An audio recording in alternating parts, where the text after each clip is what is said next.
আমার রক্ত চাই। ঝমঝমে রাত আর গভীর ঘন জঙ্গলের মধ্য দিয়ে অর্ণব আর রিয়া বাড়ি ফিরছিল।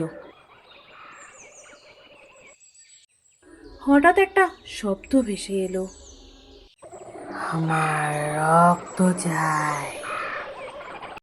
রিয়া তখন হঠাৎ বলে উঠল, অর্ণবদা, এই জঙ্গলে যেন কেউ ডাকছে। রিয়া, শান্ত হও, ওটা বাতাস, ভয় পেও না।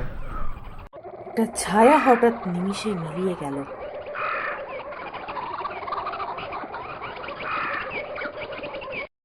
কেউ যেন বলল, রক্ত দে আমায়, রক্ত দে।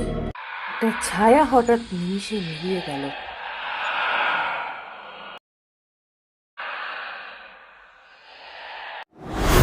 রিয়া, পালা পালা, রিয়া পালা।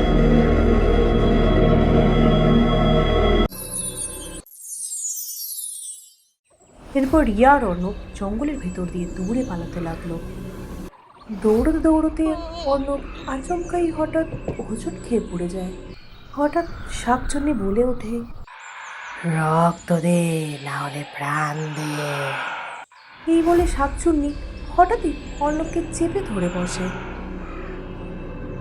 তখন রিয়া শাকচুন্নিকে উচ্চ স্বরে বলে ওঠে, ছাড় অর্ণবকে, ছাড় ছাড়।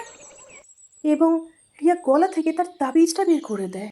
সঙ্গে সঙ্গে এক আলোর ঝলকারি চারিদিকে ছড়িয়ে পড়ে। শাকচুন্নি তখন বলে ওঠে ভয়ে, হ্যালো হ্যালো, আলো না, আলো না।